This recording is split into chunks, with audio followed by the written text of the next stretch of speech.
What's going on? It's Scott Pank, and we got a very special guest joining us right now. You remember last summer when he came out with Cha Cha? Yeah. Huge song that summer. This summer, he puts out a song called Broccoli.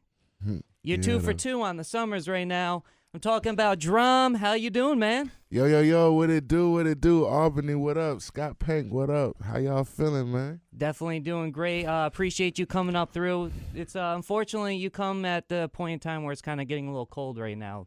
Literally last week it was like in the 80s and close to 90s, and now it's like, in the 60s. Well, change is good because we've been traveling all over and it's been pretty hot all over, you know what I'm saying? So to get that nice little breeze, that autumn breeze, I can appreciate it, to be honest. To dive into a little bit your background, all that stuff, you're from Virginia, right? Yes, sir. 757 Hampton City, 2 up, 2 down, what it do? Now, I was also seeing on the Wikipedia page, you can't really ever trust Wikipedia that much. It says you were born in Germany? Yeah. Military family? No, my mother was just in the military at the time. Okay.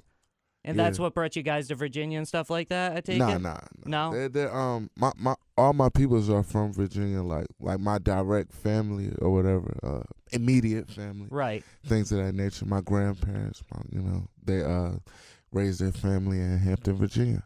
All right, no doubt. And what age would you say that you kind of got into, making music? I was watching a bunch of your videos, and then the one song that you have with Donnie Trumpet, Money. There's like a little video. Looks like you're like, 4 or 5 years old, like singing. So you always been in the music?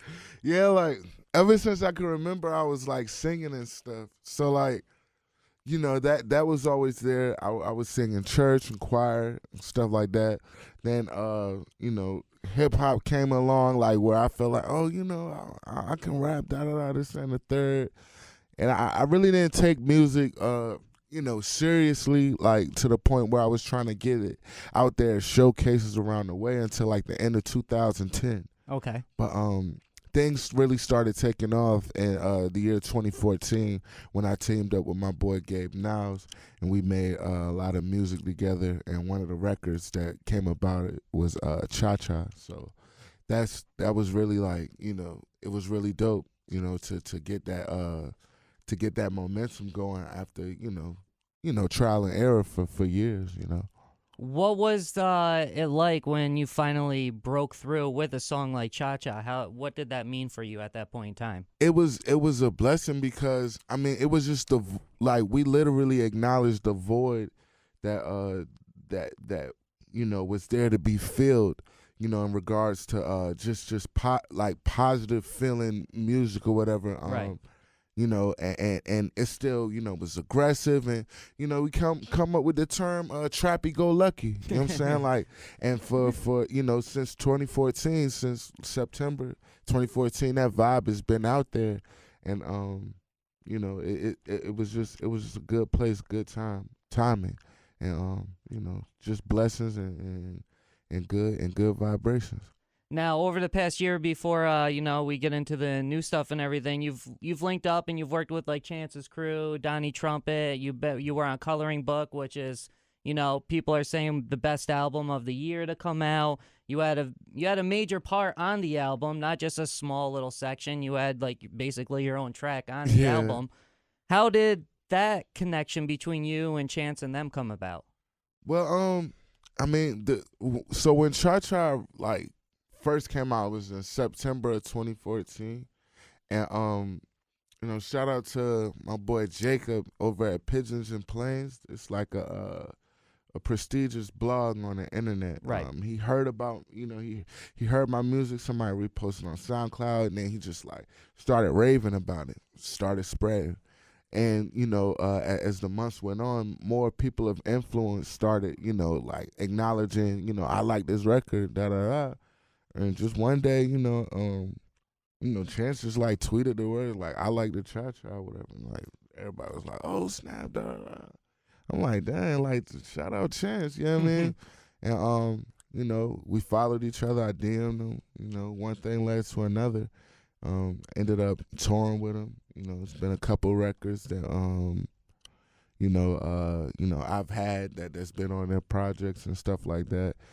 So that's the bro, man. The whole Save Money squad. It's all love and fam whenever I go to Chicago. So it's lit. It definitely sounds like a nice connection. You sound good over like live instruments and all that as well. Thank you. So like Broccoli is out right now. Lil Yachty's on it. Yeah, shout out to the bro Lil Yachty. You know what I mean? Why did you go with Lil Yachty?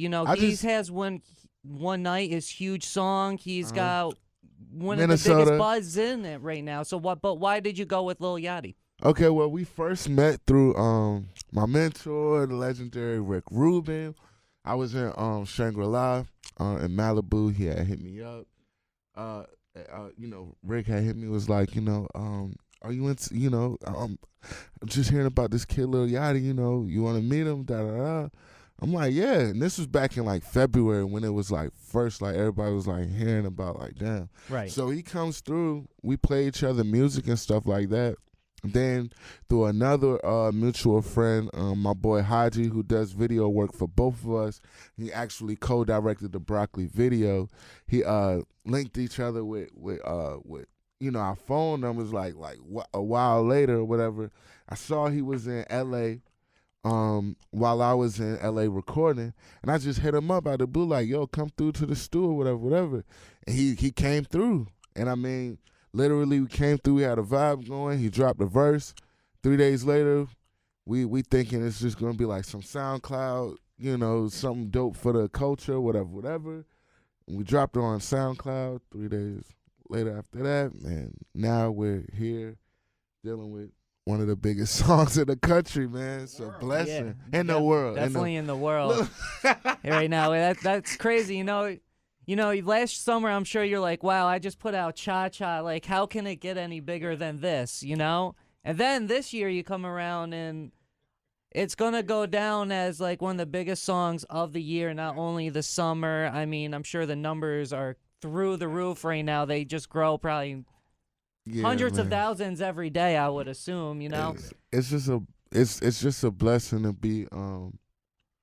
be back in a position of just running around and keeping the wheels turning. But the fact that they're turning to the point where we're breaking barriers, like, I mean, it's accolades that are coming to me that I didn't think I would be achieving at this time. It's quick, but no one's upset, and you're just trying to take it all in stride, and keep a based head and continue to spread love and good vibes whenever we go around, because we wanted to keep going, Basically, Rick Rubin's the one that connected you and Yachty together. How did you link up with Rick Rubin? Oh, man. So Rick Rubin has had interest in like young, innovative artists that mix, hip hop with melodies and things of that nature, just like the newer breed. Folks like Chance, of course, Goldlink, and he was asking them, I mean, everybody he brings through, he asks them, what are you listening to? And, both of them was like, we listening to DRAM, the Cha Cha record. And so I guess, from just hearing, other people saying, listen to him, he checked my stuff out. And on Twitter, and during the time he only had 2 tweets. And the first one was like an intro tweet. And then the second one was one that he would like delete and change every so often, like now playing or now listening to whatever. And one day he put that he was listening to one of the cuts off of my mixtape, not even Cha Cha, it was this cut called Get Money or whatever, like some little flip. And it was like, somebody that followed both of us or whatever, like saw it and was like, yo, like hit me up, like, damn. And I'm like, whoa, this is crazy. I don't know what's going on.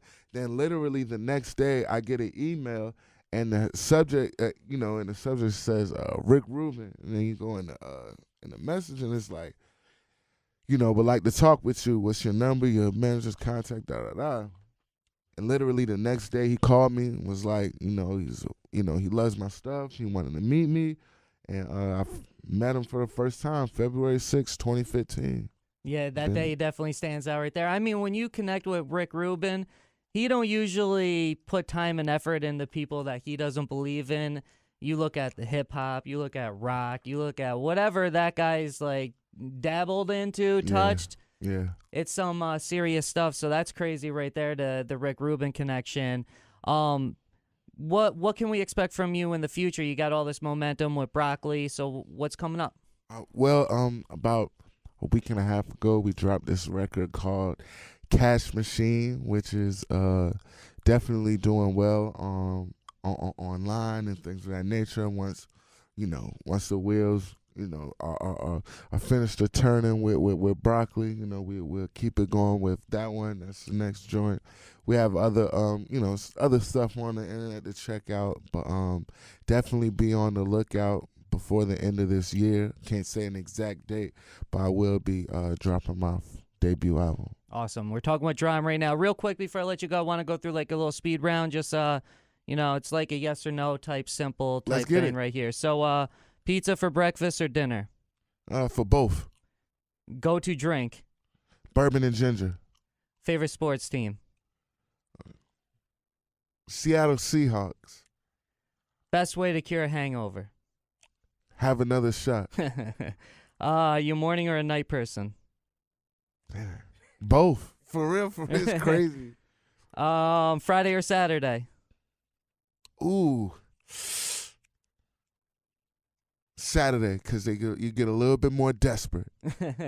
Right? You feel me? I definitely do. And the last time you recorded? Oh, man, that was like 3 weeks ago. Man, I got to get back in the studio. It's been a minute. We've been running around. It's been about 3 weeks or whatever. Yeah. Right. Awesome. Well, DRAM, thank you very much, man. We appreciate your time this afternoon. Definitely, much success to you. Thanks for having me. Each summer gets bigger for you, so next summer, I imagine, is going to just be through the roof then, So, Broccoli, check it out. iTunes. It's on SoundCloud. Check out the music video, which is super awesome as well. Thank you so much. It's actually the #1 record on iTunes hip-hop charts as of today. So go get it and keep it #1. Thank you very much. DRAM, thank you, man. It's Thank Jam you so 96.3. We out. That's lit sauce. When did y'all find the billboards renew? Wow, #8, man. It's this Twitter thing.